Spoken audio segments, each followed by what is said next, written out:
101 Awakening, I will call this post the possession of a car.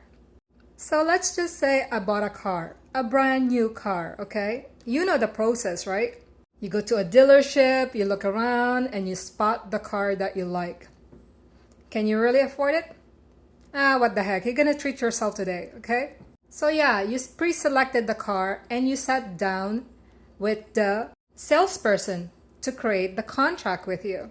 After he created the contract, he'll call the financial company to see if you can get an approval based on the information you provided. Remember on my previous post, they will ask you for what do you own, where do you work, and all that stuff, right? When really, they can't really check that out because it's inside your corporation. They will ask, but you don't really have to provide it if you don't have to, because they know you have a trust fund on your head. But they will force it anyway, so what the heck, give it to them, doesn't matter. They will tell you it might take a day or two for the financial company to go over your information and get back to you. The financial company will do their own checkout, pretend checkout. They'll give it to you anyways because they want your money bad. If you have no bad credit in the credit bureau, more likely you're gonna get approved anyways. So let's say you got approved. Now you go back to the dealership and you sign that contract. Remember what I said? The contract is signed between you as a private person and the service person. So right there and then, the contract is already invalid because there's no witnesses to see you sign that contract with the service industry. Remember, you have to have a private person overseeing your signature to ensure that you are truly dealing with a contract. Let's say you got approved and you finally took your car home and 3 months later is your first payment and you failed to pay it. Not just the first month, second month, and third month. So now the financial company, let's just call them Bank of Montreal, what the heck, is now hounding you for a payment. Now they're gonna threaten you, if no payment is received, we're gonna pursue other means of taking it back. They might include a third party to get that car back. And now they're saying they have secured a security from another vendor to take the actions on you. To me, that's a threat. It sounds more like a kidnapping of my private car. You're probably saying, well, they should take the car from you because you're not paying them. Wrong. So you see, every car dealership is a privately owned corporation. So the dealership made a contract with the financial company at the start. In other words, Bank of Montreal agreed with the dealership that yes, go ahead and let her take the car. We will pay the dealership the amount that she purchased that car for, and we as the financial institution will take the remaining owing money to us. Are you getting this? So in other words, the financial company, Bank of Montreal, co-signed for your purchase of the vehicle. In other words, if they haven't paid the dealership yet, they will have to because they purchased the vehicle from them on your behalf. So of course they're going to try any means to get their property back because the financial institution is now in the hook for that amount of money that you purchased the car for. So let's say you purchased the car for $53,000. That's what they're on hook for on their books.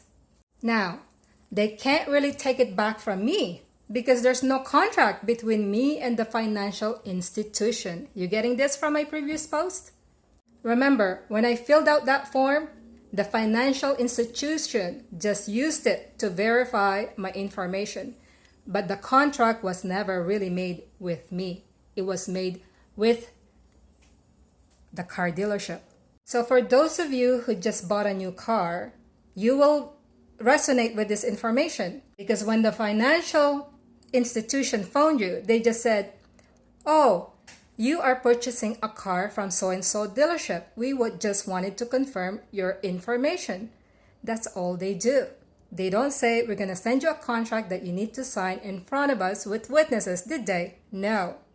So now let's say the financial institution now is calling the bonds people.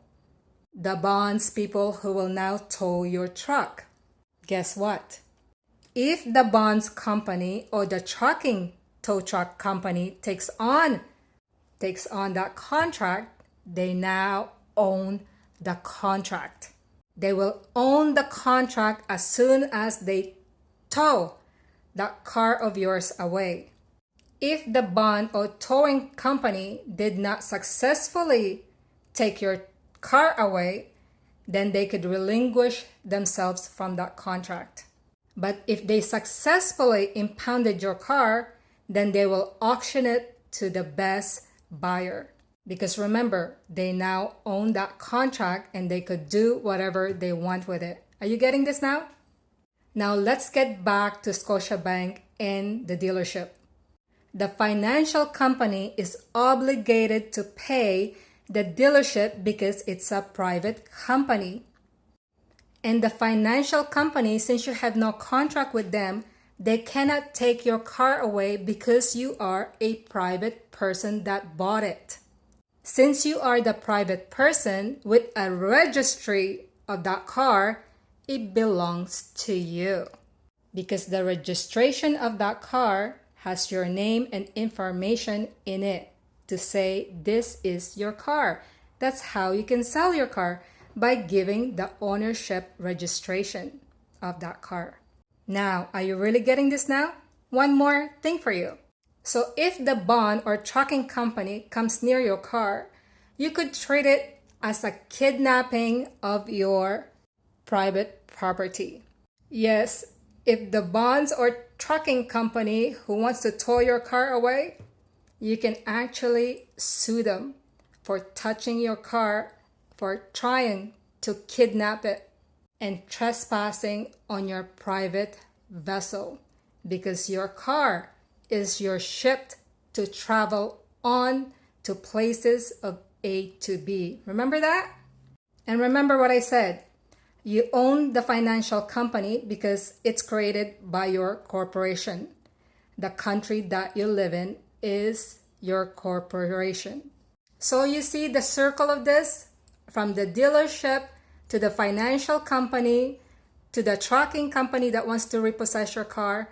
There was never a contract with any of them directly. And if there is, there's no witnesses. That is a private witness to you signing that contract. And remember what I said, because everybody in this industry who just created this contract with each other are all using the capital names on your birth certificate, which is an entity. In other words, it's a dummy person.